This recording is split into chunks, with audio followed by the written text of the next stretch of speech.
Viral പോലീസുകാരനായി വന്ന് ഇപ്പോൾ ഡി.എസ്. Ray സിനിമയിലെ പ്രധാന കഥാപാത്രത്തിലൂടെ പ്രേക്ഷകരുടെ മനസ്സ് കീഴടക്കിയ ജിബിൻ ഗോപിനാഥാണ് ഇന്ന് ന്യൂസ് 18നോടൊപ്പം ചേർന്നിട്ടുള്ളത്. നമസ്കാരം ചേട്ടാ. ഓക്കെ, അപ്പോൾ ഡി.എസ്. റേ പ്രിവ്യൂ ഷോയ്ക്ക് തന്നെ കണ്ടിരുന്നു. ഗംഭീര പെർഫോമൻസ് ആയിരുന്നു, പറയാതിരിക്കാൻ വയ്യ. ഇത് സിനിമയിൽ ആകെപ്പാടെ കുറച്ച് കഥാപാത്രങ്ങളേ ഉള്ളൂ, പ്രണവ് ഉൾപ്പെടെ. അപ്പോൾ അതിൽ പ്രണവ് കഴിഞ്ഞാൽ മറ്റൊരു ലീഡ് ക്യാരക്ടറാണ്, ഏതാണ്ട് പ്രണവിനൊപ്പം തന്നെ വരുന്നൊരു ലീഡ് ക്യാരക്ടറാണ്. അപ്പോൾ സോഷ്യൽ മീഡിയ മൊത്തം ഒരു അഭിനന്ദനങ്ങൾ കൊണ്ട് നിറഞ്ഞിരിക്കുകയാണ്. എന്താണ് ഇപ്പോൾ തോന്നുന്നത്? ഭയങ്കര സന്തോഷമുണ്ട്. കാര്യം നമ്മൾ ഏതൊരാളും നമ്മളെ സിനിമയിലേക്ക് വരാൻ ആഗ്രഹിക്കുന്ന ഏതൊരാളും, അല്ലെങ്കിൽ നമ്മൾ ആ ഫീൽഡിലേക്ക് അല്ലെങ്കിൽ ഈ സിനിമാ മേഖലയിലേക്ക് എത്തിപ്പെടുന്ന ഏതൊരാളും നമുക്ക് ആഗ്രഹിക്കുന്ന ഒരു ദിവസമുണ്ട്. നമുക്ക് നല്ലൊരു ക്യാരക്ടർ കിട്ടി, അത് എല്ലാവരാലും അപ്രിസിയേഷൻ കിട്ടുക എന്നുള്ളൊരു സന്തോഷമുണ്ടല്ലോ. അത് എനിക്ക് തോന്നുന്നു ഈ ഒരു സിനിമ എനിക്ക് അങ്ങനെ ഒരു സംഭവം കൊണ്ട് തന്നിട്ടുണ്ട്. അപ്പോൾ ഒരു വലിയ സന്തോഷമുണ്ട്. അതാണ് ഇപ്പോഴത്തെ ഒരു ഏറ്റവും വലിയൊരു മൂഡ്. ഇപ്പോൾ എനിക്ക് തോന്നുന്നത് വാഴയ്ക്ക് ശേഷം ഇപ്പോൾ വാഴയാണ് ആദ്യം ഒരുപാട് പേര് ഇങ്ങനെ റെക്കഗ്നൈസ് ചെയ്ത പടം. ചേട്ടൻ തന്നെ ഒരു ഇൻ്റർവ്യൂവിൽ പറയുന്നതായിട്ട് ഒരുപാട് ഇപ്പോൾ തമിഴ്നാട്ടിലൊക്കെ പോയപ്പോൾ കുറേ ആളുകൾ ഇങ്ങനെ വന്നിരുന്നു. അപ്പോൾ എനിക്ക് തോന്നുന്നു വാഴയ്ക്ക് ശേഷം അടുത്ത് ഇതായിരിക്കും അല്ലേ? തീർച്ചയായിട്ടും. അത് വാഴ എന്ന് പറഞ്ഞാൽ ഇപ്പം ഒരു ചെറിയ കുട്ടി പോലും റിപ്പീറ്റ് വാച്ചായിട്ട് ഇപ്പോൾ OTT ഉൾപ്പെടെ കാണുന്നൊരു സിനിമയാണ്. അതൊരു എന്താ എപ്പോഴും ഒരു ഫുൾ ഇത് ലൈവായിട്ട് നിൽക്കുന്നൊരു സിനിമയാണ്. അത് എവിടെ ചെന്നാലും ഈ വാഴച്ചേട്ടൻ അല്ലെങ്കിൽ വാഴയെങ്കിൽ എന്നുള്ളൊരു വിളി ഇപ്പോഴും കിട്ടുന്നുണ്ട്. അതിൻ്റെ പറയുമ്പോൾ അത് തന്നെ അല്ല, നമ്മളൊരു ക്യാരക്ടറിൻ്റെ അത് കണ്ടിട്ടാണല്ലോ അവർ വിളിച്ചത്. അത് വലിയ സന്തോഷമുള്ള കാര്യമാണ് അതൊക്കെ. അത് വിപിൻ ദാസിൻ്റെ ഒരു ധൈര്യം, പെട്ടെന്ന് അങ്ങനെ ഒരു ക്യാരക്ടറിലേക്ക് എന്നെ പ്ലേസ് ചെയ്തപ്പോൾ അത് അത്രയും ആൾക്കാരിലേക്ക് എത്തിയൊരു സിനിമയും കൂടെ ആയപ്പോൾ. ഈ സിനിമയിലോട്ട് എങ്ങനെയാണ് എത്തിപ്പെട്ടത്? ഈ രാഹുൽ സദാശിവൻ്റെ ഈ ഹൊറർ മൂഡുള്ള സിനിമകൾ ഇപ്പോൾ നമുക്കറിയാമല്ലോ, ഭൂതകാലം, പിന്നെ ഭ്രമയുഗം, ഇപ്പോൾ ഇത് ഈ ഒരു സ്ട്രീമിലോട്ട് രാഹുൽ സദാശിവൻ്റെ ആ ഒരു ദൃഷ്ടിയിലോട്ട് ഈ സിനിമയിലോട്ട് എങ്ങനെയാണ് എത്തിപ്പെട്ടത്?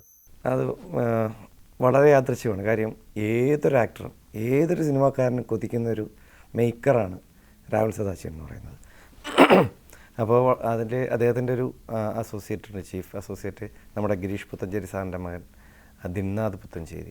അപ്പോൾ അദ്ദേഹമാണ് ആദ്യമായിട്ട് എന്നെ സജസ്റ്റ് ചെയ്യുന്നത്. ഒരു ഇൻ്റർവ്യൂവിൽ എന്നെ ഇതുപോലെ ഇരുന്ന് ഇങ്ങനെ സംസാരിക്കുന്ന കണ്ടിട്ട് പെട്ടെന്ന് ഈ ക്യാരക്ടറിൻ്റെ അന്വേഷണം നടക്കുന്ന സമയത്ത് നമുക്ക് ഇദ്ദേഹത്തെ ഒന്ന് നോക്കിയാലോ എന്ന് കരുതി പുള്ളിക്കൊരു ഓപ്ഷനായിട്ട് എന്നെ കൊടുത്താണ്. അത് രാഹുലിന് ഭയങ്കരമായിട്ട് അദ്ദേഹത്തിന് വർക്കായി എന്നുള്ളത് കൊണ്ട് എന്നെ വിളിച്ചു, സംസാരിച്ചു. അങ്ങനെ വളരെ ഡയറക്റ്റായിട്ട് വളരെ അപ്രതീക്ഷിതമായിട്ട് ഈ ഒരു ടീമിലേക്ക് ചെന്ന് വിടുകയായിരുന്നു. അപ്പോഴെനിക്ക് അറിയില്ലായിരുന്നു സംഭവം ഇതാണ് ചെയ്യുന്നതെന്നോ ഇങ്ങനെയൊക്കെയാണ് സംഭവങ്ങളെന്നോ. ഇങ്ങനെ ഓഡീഷൻ എന്തെങ്കിലുമൊക്കെ ഉണ്ടായിരുന്നു? ഒന്നുമില്ലായിരുന്നു. ഞാനിത് ഷൂട്ട് കഴിഞ്ഞതിന് ശേഷം, കാര്യം ഷൂട്ട് തുടങ്ങുന്ന ദിവസങ്ങളിലൊക്കെ ഞാൻ ചോദിച്ചു കഴിഞ്ഞാൽ ചിലപ്പം ശരിയാണ് ഇവന് തന്നെ ഒരു കോൺഫിഡൻസ് ഇല്ലല്ലോ, പുള്ളിയെ കൊണ്ടൊരു ഓഡിഷൻ നടത്തിയാലോ എന്ന് പേടിച്ചിട്ട് ഞാൻ അതിനെപ്പറ്റി മിണ്ടിയില്ല. പക്ഷേ ഷൂട്ട് കഴിഞ്ഞ് പാക്കപ്പ് കഴിഞ്ഞിട്ട് ഞാൻ ചോദിച്ചു ഡയറക്ടറോട്, എന്തർത്ഥത്തിലാണ് നിങ്ങളൊരു ഓഡിഷൻ പോലും ചെയ്യാതെ തന്നെ ഇങ്ങനെ ഒരു ക്യാരക്ടറിലേക്ക് വെച്ചതെന്ന് ചോദിച്ചപ്പോൾ അദ്ദേഹം പറഞ്ഞത്, ആരും പറഞ്ഞു ഓഡിഷൻ ഇല്ലായിരുന്നു എന്ന്. ഉണ്ടായിരുന്നല്ലോ. ഞാൻ പറഞ്ഞു ഇല്ല ഉണ്ടായിരുന്നു. നമ്മൾ ഫസ്റ്റ് ഡേ നമ്മൾ കണ്ടില്ലേ, ആദ്യമായിട്ട് എന്നെ മീറ്റ് ചെയ്തില്ലേ, ആ ദിവസം നമ്മളൊരു 10 മിനിറ്റ് സംസാരിച്ചില്ലേ. ആ 10 മിനിറ്റിൽ ഞാൻ സംസാരിച്ച സബ്ജക്റ്റിൽ നിങ്ങൾ എന്താണ് എന്നോട് റിയാക്ട് ചെയ്യുന്നത്, നിങ്ങൾ ഒരു കാര്യം പറഞ്ഞാൽ എങ്ങനെ റിയാക്ട് ചെയ്യുമെന്ന് മാത്രമേ ഞാൻ നോക്കിയുള്ളൂ. അതിൽ ഞാൻ ഹാപ്പിയായി, അതാണ് ഞാൻ നിങ്ങളെ സെലക്ട് ചെയ്തതെന്ന് പറഞ്ഞു. ഇതായിരുന്നു എൻ്റെ അതിലെ ഓഡിഷൻ. ചേട്ടാ, ഈ സിനിമയിലിപ്പോൾ ഞാൻ ഏറ്റവും കൂടുതൽ പേടിച്ച സീനെന്ന് പറഞ്ഞാൽ ഇപ്പോൾ പ്രണവിൻ്റെ രംഗങ്ങളെക്കാളും ചേട്ടൻ്റെ ഒരു സീനാണ് ഞാൻ ഏറ്റവും കൂടുതൽ പേടിച്ചത്. ഒരു പൂജാമുറിയിലുള്ള ഒരു സീൻ മനസ്സിലായി കാണുമല്ലോ, അത് കണ്ടിട്ടാണ് ഞാൻ ഏറ്റവും കൂടുതൽ പേടിച്ചത്.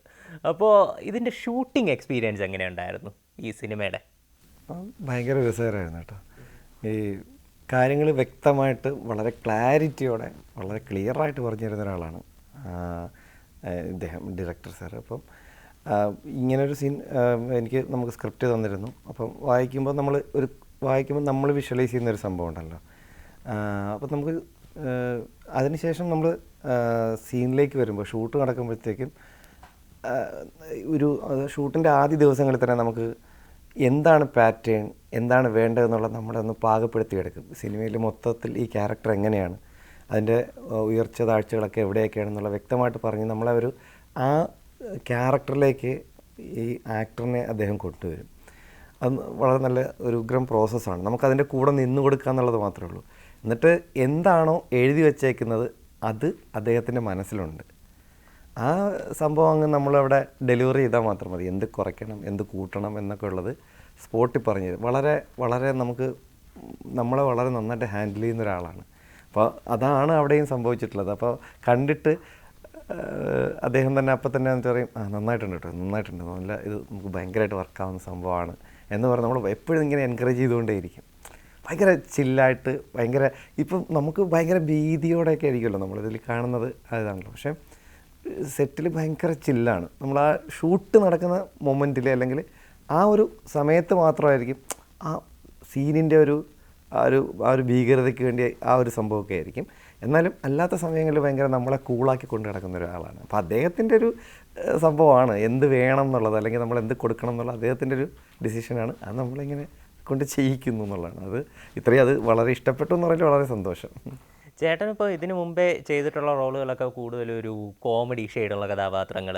അപ്പോൾ വാഴയിൽ ഇച്ചിരി ഒരു സീരിയസ് ടോണിലുള്ളതാണ്, എന്നാലും കൂടുതലൊരു കോമഡി ഷെയ്ഡുള്ള കഥാപാത്രങ്ങളൊക്കെയാണ്. ഇപ്പോൾ B32 to 44 അതിൽ ഇച്ചിരി സീരിയസ് ആയിരുന്നു.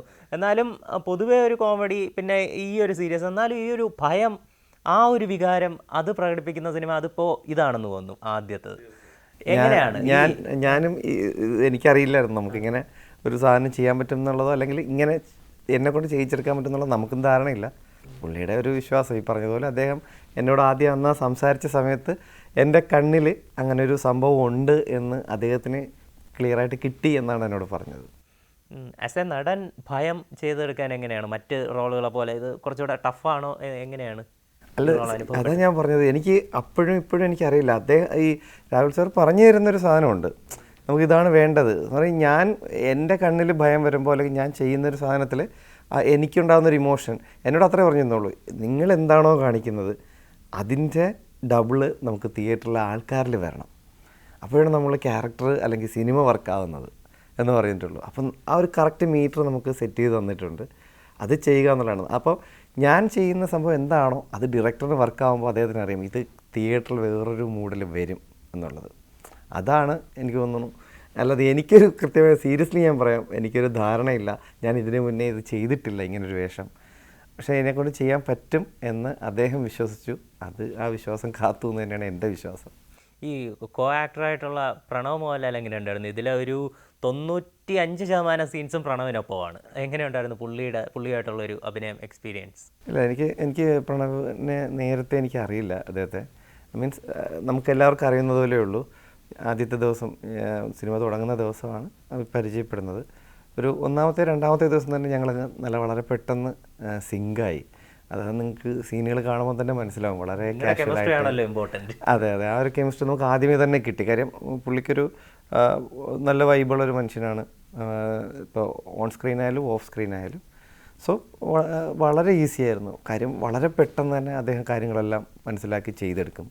അപ്പോൾ അതിൻ്റെ കൂടെ നമ്മളും നിൽക്കുക എന്നുള്ളതേ ഉള്ളൂ. അപ്പോൾ നമ്മുടെ എപ്പോഴും ഓപ്പോസിറ്റ് നിൽക്കുന്ന ആൾ പെർഫോം ചെയ്യുമ്പോഴാണ് നമുക്കും പെർഫോം ചെയ്യാൻ പറ്റുന്നത്. അപ്പോൾ എനിക്ക് തോന്നുന്നു അദ്ദേഹം പെർഫോം ചെയ്യുമ്പോൾ ഇപ്പോൾ ഞാനെന്നുള്ള വ്യക്തിയിൽ കിട്ടുന്ന ഒരു പോസിറ്റീവ് സാധനം തന്നെയായിരിക്കണം അദ്ദേഹത്തിനും. അദ്ദേഹം ചെയ്യുന്നത് എന്ന് കണ്ടിട്ട് നമുക്കും ആ കൃത്യമായിട്ടുള്ളൊരു റിയാക്ഷൻ കൊടുക്കാൻ പറ്റിയിട്ടുണ്ട് എന്നുള്ളതാണ്. അതായിരിക്കണം ഈ ഒരു കോംബോ വർക്കൗട്ട് ആവാനുള്ള മെയിൻ റീസൺ. എനിക്ക് തോന്നുന്നു ഇപ്പം മോഹൻലാലുമായിട്ട് മുമ്പ് അഭിനയിച്ചിട്ടുണ്ട്, ഇപ്പോൾ മകനുമായിട്ട് പ്രണവ് മോഹൻലാലായിട്ട് അഭിനയിച്ചു, ദുൽഖറുമായിട്ട് ആഡ് ചെയ്തിട്ടുണ്ട്, മമ്മൂട്ടിയായിട്ട് അഭിനയിച്ചിട്ടുണ്ട് ഇതിനു മുമ്പ്, ഇപ്പോൾ അടുത്ത സിനിമ വരാൻ പോകുന്നു. എങ്ങനെയാണ് ഈ സൂപ്പർ സ്റ്റാറുകളുമായിട്ടും പിന്നെ അവരുടെ മക്കളുമായിട്ടൊക്കെ അഭിനയിച്ചപ്പോഴുള്ള, ഇത്ര വലിയ നടന്മാരായിട്ട് അഭിനയിച്ചപ്പോഴുള്ള ആ ഒരു മൊമെൻറ്റ്?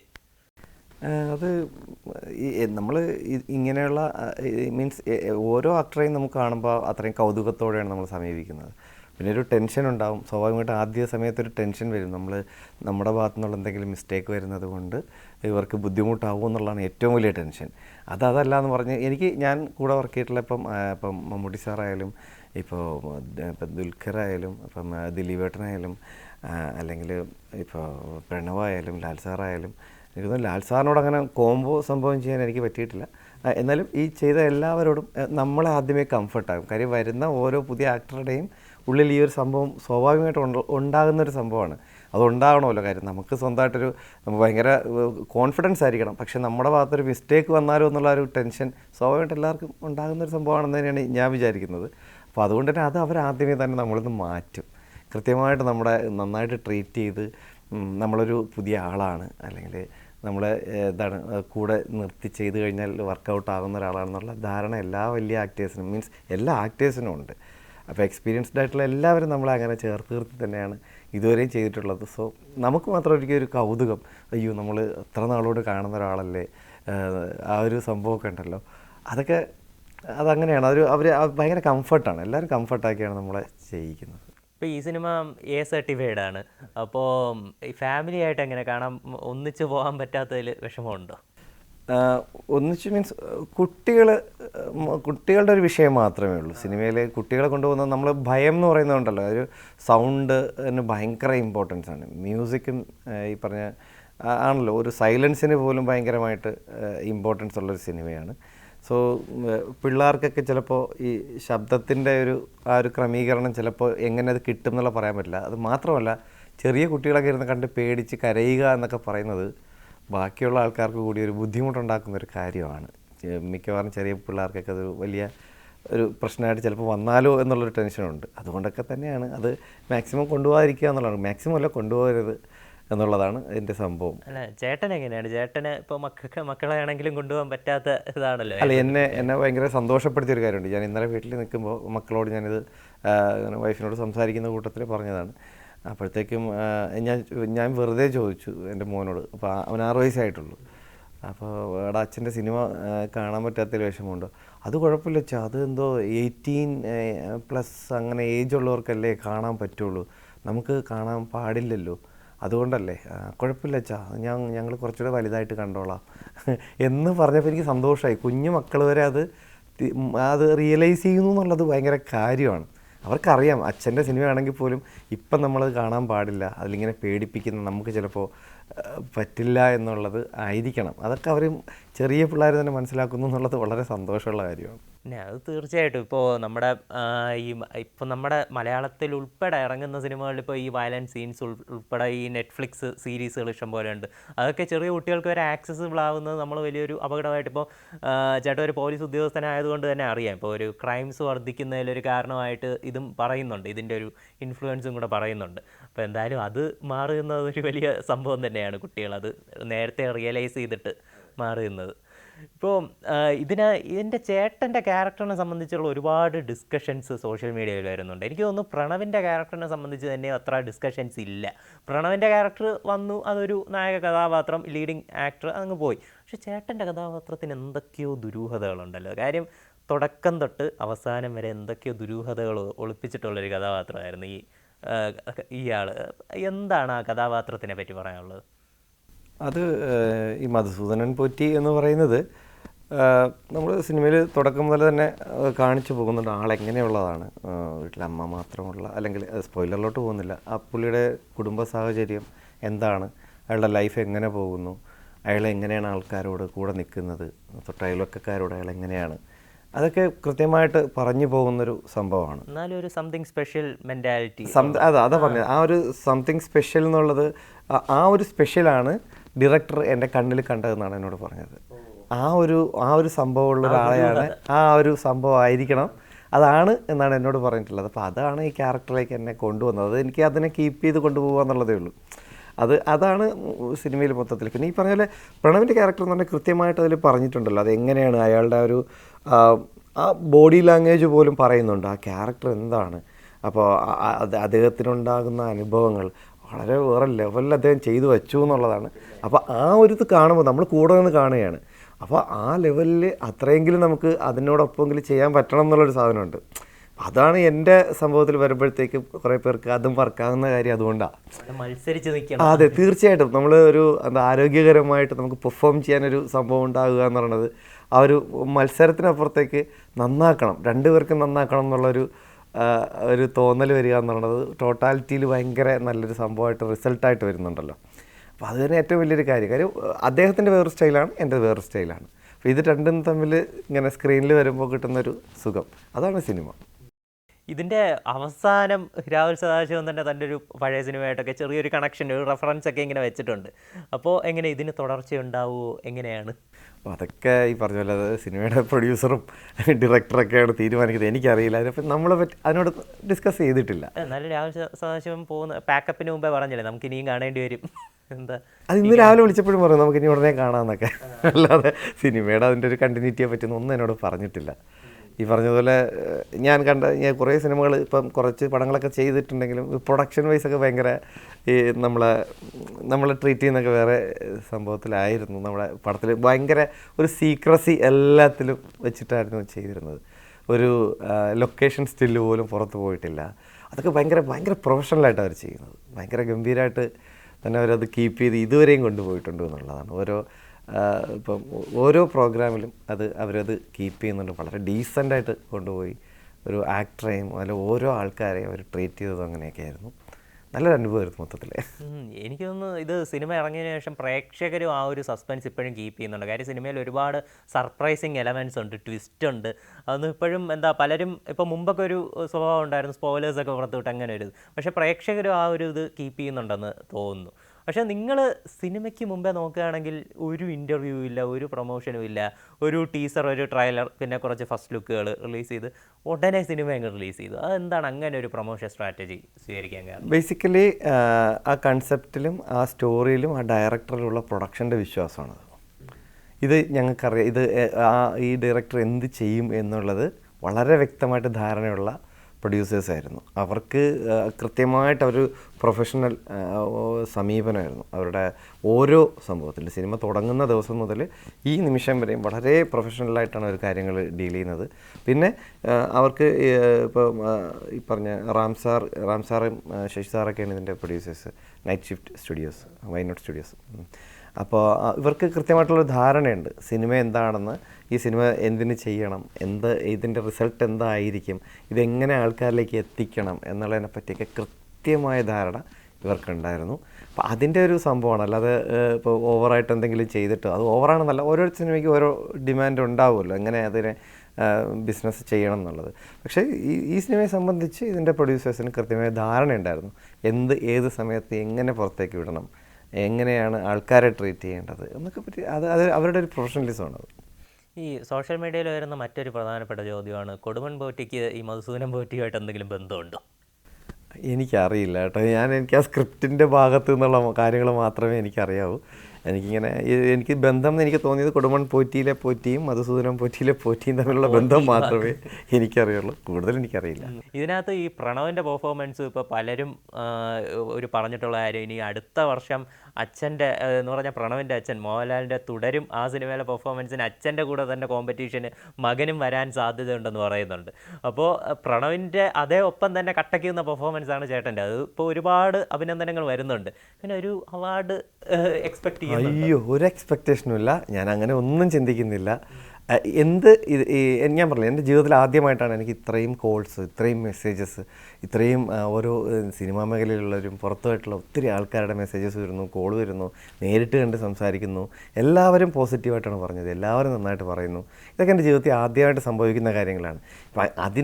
അതിനെ ബാലൻസ് ചെയ്ത് ഞാനത് കേട്ടും കണ്ടും മനസ്സിലാക്കി നിൽക്കുക എന്നുള്ളത് മാത്രമേ ഉള്ളൂ. അല്ലാതെ ഇതിൻ്റെ അപ്പുറത്തേക്കുള്ള ഒരു ചിന്തകളും എനിക്കില്ല.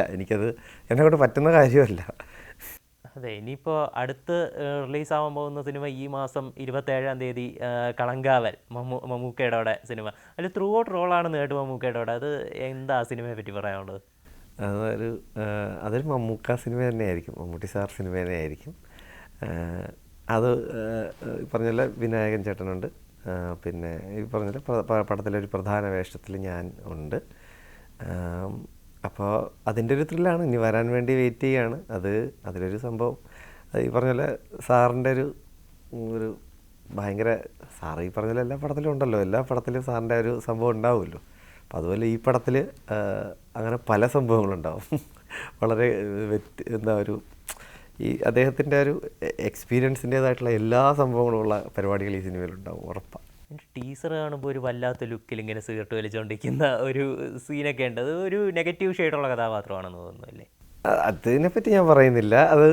ആ ക്യാരക്ടർ നെഗറ്റീവോ പോസിറ്റീവോ എന്നുള്ളതല്ല. അദ്ദേഹം അവിടുന്ന് ചെയ്തിട്ടുള്ള ഈ പറഞ്ഞ ആ സീൻ ഉൾപ്പെടെ നമ്മൾ ലൈവ് ഞാൻ കണ്ടിട്ടുള്ള ആളാണ് ഞാൻ. ഈ പറഞ്ഞ നമുക്ക് ഏറ്റവും ഹാപ്പി അല്ലെങ്കിൽ നമ്മൾ സ്വയം ഈ കോരിത്തിരിക്കുക എന്ന് പറഞ്ഞൊരു പരിപാടി ഉണ്ടല്ലോ, മീൻസ് ഈ ലൈവ് കണ്ട് ഞാൻ ഏറ്റവും കൂടുതൽ ഞാൻ നോക്കി, മീൻസ് അവിടെ എനിക്ക് ഏറ്റവും കൂടുതൽ എൻ്റെ ഷോട്ട് ഇല്ലാത്ത സമയത്ത് അല്ലെങ്കിൽ ഷോട്ട് സമയത്ത് പോലും ഏറ്റവും കൂടുതൽ ഇങ്ങനെ അമ്മാതിരി കൊതിയോടെ നോക്കി നിന്നിട്ടുണ്ട് ഈ പെർഫോമൻസ് എന്നാണ്. നമ്മളിപ്പം സാറിനെ പറ്റി പറയുന്ന ആളല്ല, വളരെ വ്യക്തമായിട്ട് അറിയാം. എന്നാലും ഇങ്ങനെ ചോദിച്ചതുകൊണ്ട് ഞാൻ പറഞ്ഞു എന്നുള്ളതേ ഉള്ളൂ. ഇങ്ങനെ ലൈവായിട്ട് നിന്നിങ്ങനെ കണ്ടൊരു ഒരു മൂഡിലേക്ക് നമ്മൾ വന്നിട്ടുണ്ട് ഗംഭീരമായിട്ട്. ഈ കോമ്പിനേഷൻ സീൻസൊക്കെ വരുമ്പോൾ ഇത് പലരും ഇപ്പോൾ പറയാറുണ്ട് എന്ന് പറഞ്ഞാൽ ഇപ്പോൾ മമ്മൂക്കയുടെ കൂടെയും പിന്നെ ലാലേട്ടൻ്റെ കൂടെയൊക്കെ അഭിനയിക്കുമ്പോൾ അവരുടെ മുമ്പ് നമ്മൾ പെർഫോം ചെയ്യുമ്പോൾ നമ്മൾ ഓവർ ആക്ടിങ് ചെയ്യുന്നതാണോ എന്ന് നമുക്കിങ്ങനെ തോന്നിപ്പോകുമെന്ന് ഇങ്ങനെ പറയുന്ന കേട്ടിട്ടുണ്ട്. മമ്മൂക്കയായിട്ടുള്ള കോമ്പിനേഷൻ സീൻസൊക്കെ എങ്ങനെയുണ്ടായിരുന്നു? അത് ടെൻഷൻ ഉണ്ടായിരുന്നോ? എങ്ങനെയായിരുന്നു? തുടങ്ങുന്ന സമയത്തൊരു ടെൻഷൻ സ്വാഭാവികമായിട്ട് ഉണ്ടാവുമല്ലോ സാർ. അദ്ദേഹം അങ്ങനെ ഒരു മനുഷ്യനാണ്. ആ ഒരു അത്രയും ഒരു ഹൈറ്റിൽ നിൽക്കുന്ന ഒരു മനുഷ്യൻ്റെ അടുത്ത് ഞാൻ നേരത്തെ പറഞ്ഞതുപോലെ നമ്മളായിട്ടൊരു മിസ്റ്റേക്ക് ഉണ്ടാവുമോ എന്നുള്ളതാണ് ആദ്യത്തെ ടെൻഷൻ. അത് ആദ്യമേ തന്നെ അദ്ദേഹം അങ്ങ് മാറ്റിത്തരും. ഇങ്ങനെ ജസ്റ്റ് ഒരു സാധനം ചെയ്യുമ്പോൾ തന്നെ ഒരു എന്താ പറഞ്ഞ പോലെ വളരെ കൂളാക്കി. ഇപ്പോൾ അത് ഈ സിനിമയുടെ ഡയറക്ടേഴ്സ് ഉണ്ട്, ജിതിൻ കെ ജോസ്, പിന്നെ എൻ്റെ റൈറ്ററുണ്ട് ജിഷ്ണു ശ്രീകുമാർ എന്ന് പറഞ്ഞിട്ട്. ഇവരൊക്കെ പിന്നെ സാറ് ജോയിൻ ചെയ്യുന്നതിന് മുമ്പ് തന്നെ നമ്മളെ വിളിച്ചിട്ട് സിനിമയിൽ ഓരോ കാര്യങ്ങളും പറഞ്ഞു തന്ന് വളരെ ഈ ക്യാരക്ടർ എന്താണ്, അതെങ്ങനെ പിടിക്കണം എന്നുള്ളതിനൊക്കെ പറ്റി വ്യക്തമായ ധാരണ പൂർണ്ണമായിട്ടുള്ള സ്ക്രിപ്റ്റിൽ തന്നെ എനിക്ക് പറഞ്ഞു തന്നിട്ടുണ്ടായിരുന്നു. അപ്പോൾ ഞാനത് ചെയ്യുമ്പോഴത്തേക്ക് ഇനിയിപ്പോൾ സാറിൻ്റെ അടുത്ത് ചെന്ന് ചെയ്യുമ്പോഴത്തേക്ക് അതൊരു കൂടിപ്പോകുക ഈ പറഞ്ഞ ആ ഒരു ടെൻഷൻ എനിക്കുണ്ടായിരുന്നു. പക്ഷെ ആദ്യമേ തന്നെ കൊള്ളാമെന്ന് പറഞ്ഞ് കൂടെ നിർത്തിയപ്പോൾ തന്നെ നമുക്കങ്ങ് പിന്നെ അങ്ങോട്ട് വളരെ ആ പാത്ത് പിന്നെ സുഖമായിരുന്നു. പിന്നെ എപ്പോഴും ചേർത്ത് നിർത്തി കൊണ്ടുപോകുന്നൊരു മനുഷ്യനാണ്. അപ്പം അത് വിനായകൻ ചേട്ടനായാലും ഭയങ്കര കംഫർട്ടായിരുന്നു, ഭയങ്കര നന്നായിട്ടാണ് നമ്മളോട് നിന്നതും ചെയ്യാൻ പറ്റിയതൊക്കെ ഭയങ്കര നല്ലതായിട്ടായിരുന്നു. ഡിസംബറിൽ ഭാഭ വരുന്നുണ്ട് ദിലീപിൻ്റെ സിനിമ. അതിനെ പറ്റിയിട്ടുള്ള എക്സ്പീരിയൻസ് എങ്ങനെ? അതിൽ പറഞ്ഞിട്ടുണ്ടല്ലോ എന്താണ് വേൾഡ് ഓഫ് മാഡ്നസ് അങ്ങനെയല്ലേ അല്ലേ, അതിൻ്റെ ഇതായിട്ട് കൊടുത്തിട്ടുണ്ടല്ലോ, ഭയം ഭക്തി ബഹുമാനം. അത് ഒരു ഈ പറഞ്ഞതുപോലെ തന്നെ വേറൊരു ഇതിപ്പോൾ നമുക്കൊരു ചില മൊമെൻറ്റിലുണ്ടാകുന്ന ഭാഗ്യങ്ങളാണ്. ഇപ്പോൾ DSR ആവട്ടെ, അത് കഴിയുമ്പോഴത്തേക്ക് അടുത്ത കളങ്കാവൽ വരുന്നു നെക്സ്റ്റ് മന്തിൽ, അതിൻ്റെ തൊട്ടടുത്ത മന്തിൽ. അല്ല, അതാ പറഞ്ഞത്, ഇതൊക്കെ ചെയ്തതൊക്കെ പല സമയത്താണ്.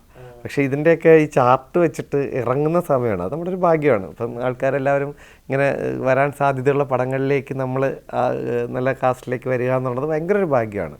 അപ്പോൾ അതിൻ്റെ ഭാഗമായിട്ട് ഇപ്പം ഗോകുലത്തിൽ നിന്ന് അവരുടെ ഭയങ്കര സപ്പോർട്ടായിരുന്നു ബബബയിൽ. പിന്നെ എസ്പെഷ്യലി പിന്നെ നമ്മുടെ ദിലീപേട്ടൻ ഈ പറഞ്ഞ പോലെ ഭയങ്കരമായിട്ട് നമ്മളെ സപ്പോർട്ട് ചെയ്യുന്നൊരു മനുഷ്യനാണ്. ഇപ്പം അദ്ദേഹത്തിനോട് ഞാൻ തങ്കമണി എന്ന് പറഞ്ഞൊരു സിനിമ ചെയ്തിട്ടുണ്ട്. ആ സമയം മുതൽ തന്നെ ചേട്ടനെ നമ്മളെ ഭയങ്കരമായിട്ട് കെയർ ചെയ്തൊരു അനിയനെ പോലെ നമ്മളെ ട്രീറ്റ് ചെയ്യുന്നൊരു മനുഷ്യനാണ്.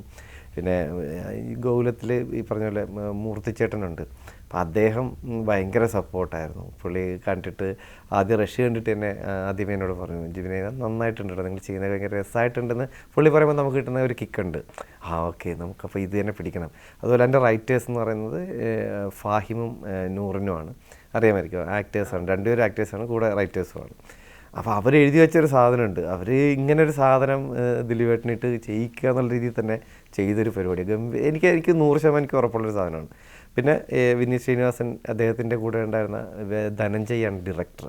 അപ്പോൾ പുള്ളിയും വളരെ വൈബുള്ള ഒരു ചിൽ മനുഷ്യനാണ്. ഇതെല്ലാം ഒരു ചെറിയൊരു പ്രായം ആൾക്കാർ, ഇതിൻ്റെ ബാക്ക് ഡ്രോപ്പിൽ നിൽക്കുന്ന ആൾക്കാരെല്ലാം ചെറിയ സംഭവമാണ്. അർമ്മയാണ് പിന്നെ ക്യാമറ ചെയ്യുന്നത്, അഞ്ചക്കള്ള കൊക്കാൻ എന്നുള്ള പടത്തിൻ്റെ ക്യാമറ ചെയ്ത അദ്ദേഹമാണ്. വേറെ എല്ലാവരും നല്ല കിടിലൻ ടീമാണ്. അതിൽ ഓരോരുത്തരും ഭയങ്കര രസമാണ്. അപ്പോൾ അതിൻ്റെ ഒരു മീൻസ് ഈ പടത്തിൻ്റെ അത് പറഞ്ഞ പോലെ തന്നെ ഒരു വേൾഡ് ഓഫ് മാഡ്നസ് ആണ്. അത് സെറ്റായാലും അതിൻ്റെ അവിടെ നടക്കുന്ന പരിപാടികളായാലും ആക്ടേഴ്സ് എല്ലാവരും അടിപൊളിയാണ്. അത് കൂടെ ഇപ്പോൾ ലാലേട്ടനും കൂടെ ജോയിൻ ചെയ്തപ്പോൾ അത് പൂർണ്ണമായി. അതെങ്ങനെ ലാലേട്ടൻ്റെ കൂടെ ഉണ്ടായിരുന്നു? അത് എനിക്കില്ലായിരുന്നു. അത് ഇല്ലായിരുന്നത് വേറൊരു മൊമെൻറ്റിലാണ് അദ്ദേഹം സംഭവിക്കുന്നത്. അദ്ദേഹത്തിൻ്റെ സീൻസ് അല്ല അവിടെ ഞങ്ങളില്ല. ഇവിടെ എനിക്ക് വിനീത് ശ്രീനിവാസൻ, ധ്യാൻ, ഇങ്ങനെ കുറേ ദിലീപേട്ടൻ, ഇങ്ങനെയുള്ള കുറേ ആൾക്കാരുടെ കൂടെയുള്ള സംഭവങ്ങൾ. അപ്പോൾ ഈ DSR സൂപ്പർ ഹിറ്റായിട്ട് ഓടിക്കൊണ്ടിരിക്കുന്നു. ഇനി അടുത്തിപ്പോൾ 2 പ്രൊജക്റ്റുകളെ പറ്റി നമ്മൾ പറഞ്ഞു, കളങ്കാവിലും പിന്നെ ഭഫയും. പിന്നെ അടുത്ത ഏതൊക്കെയാണ് ഇനി വരാനിരിക്കുന്ന പ്രൊജക്റ്റുകൾ? പിന്നെ നമ്മുടെ മാത്യു നായകനായിട്ടുള്ള അരുൺലാൽ രാമചന്ദ്രൻ അദ്ദേഹം ഡയറക്റ്റ് ചെയ്യുന്ന സുഖമാണ് എന്ന് പറയുന്ന പടത്തിലൊരു നിർണായകമായിട്ടുള്ളൊരു ക്യാരക്ടറുണ്ട്. അത് വളരെ ചെറിയ ക്യാരക്ടറാണ്. പിന്നെ ചെയ്തു വെച്ച കുറേ ചെറിയ ക്യാരക്ടറുകൾ വരാനുണ്ട്. പിന്നെ ഏറ്റവും സന്തോഷം മിഥുൻ മാനുവൽ തോമസ് അദ്ദേഹത്തിൻ്റെ അണലി എന്ന് പറയുന്ന ഒരു സീരീസ് വരുന്നുണ്ട്. അതിലൊരു മെയിൻ ക്യാരക്ടർ ഞാൻ ചെയ്തിട്ടുണ്ട്. അത് വലിയ പ്രതീക്ഷയുള്ളൊരു ക്യാരക്ടറാണ്. നല്ലൊരു ഒരു പെർഫോം ചെയ്യാനുള്ളൊരു ക്യാരക്ടർ അത് വരാനുണ്ട്. പിന്നെന്താ കുറച്ചധികം പടങ്ങളുണ്ട്. ഈ തടവ് എന്ന് പറയുന്ന സിനിമയുണ്ട്, അവാർഡ് കിട്ടിയ കഴിഞ്ഞ വർഷത്തെ ബെസ്റ്റ് ഡെബ്യൂ ഡയറക്ടറൊക്കെ ആയിട്ടുള്ള ബെസ്റ്റ് ആക്ട്രസ് അവാർഡ് ബീന ടീച്ചറിന് കിട്ടിയ ആ ടീമിലെ വിനായക് എന്ന് പറയുന്ന തടവിൻ്റെ എഡിറ്ററുടെ ഫസ്റ്റ് ഡയറക്ടോറിയൽ അതിൽ ഞാൻ ലീഡ് ഒരു വേഷം ചെയ്തു. അതൊരു വേറൊരു മൂഡ് സിനിമയാണ്. പിന്നെ അങ്ങനെ കുറച്ച് സിനിമകൾ വരാനുണ്ട്. പിന്നെ ഇപ്പോൾ ഒറ്റക്കൊമ്പനിലൊരു ചെറിയൊരു സംഭവം ചെയ്തിട്ടുണ്ട്. അത് ചെറിയ ക്യാരക്ടറാണ്, പക്ഷേ അതും ഈ പറഞ്ഞതുപോലെ ഒരു ശ്രദ്ധിക്കപ്പെടുന്നൊരു പോർഷനിൽ വരുന്നൊരു ക്യാരക്ടറാണ്. ഈ ചെയ്ത് ഇറങ്ങാനുള്ളതെല്ലാം എനിക്ക് തോന്നുന്നു ഇതൊക്കെ DSRയ്ക്ക് ഷൂട്ട് നടക്കുന്നതിന് മുമ്പ് നടന്ന പരിപാടികളാണ്. DSR അല്ലെങ്കിൽ കളങ്കാവൽ എന്ന് പറയുന്ന സിനിമകൾക്കൊക്കെ മുമ്പ് ഷൂട്ട് ചെയ്ത സിനിമകളുടെ സംഭവങ്ങളാണ് ഇതെല്ലാം വരുന്നത്. പക്ഷെ ആദ്യം ഇതൊക്കെയാണ് റിലീസാകുന്നത്. സോ ഇനി വരാനുള്ള കുറേ ചെറിയ ക്യാരക്ടേഴ്സാണ്, മീൻസ് നല്ല ക്യാരക്ടേഴ്സാണ് നമ്മളെ വിശ്വസിച്ച്. പിന്നെ ഭീഷ്മർ എന്ന് പറഞ്ഞിട്ട് ഈസ്റ്റ് കോസ്റ്റ് വിജയൻ സാറിൻ്റെ ഒരു പടത്തിലൊരു വെറൈറ്റി സംഭവമുണ്ട്. അതും വേറൊരു മൂഡ് ക്യാരക്ടറാണത്. അതൊരു ചെറിയ പരിപാടിയാണ്. ഇതൊക്കെയാണ് വരാനുള്ള ചെറിയ സംഭവങ്ങൾ. ചെറു മീൻസ് ക്യാരക്ടേഴ്സ് സിനിമകൾ. ഓക്കെ, അപ്പോൾ എന്തായാലും DSR വളരെ വിജയകരമായിട്ട് ഇപ്പോൾ പ്രദർശനം തുടരുകയാണ്. അപ്പോൾ അതേപോലെ വളരെ നല്ല കഥാപാത്രങ്ങൾ ഇനിയും കിട്ടട്ടെ എന്ന് ആശംസിക്കുന്നു. ഇത്രയും നേരം സംസാരിച്ചതിന് വളരെയധികം നന്ദി. Thank you.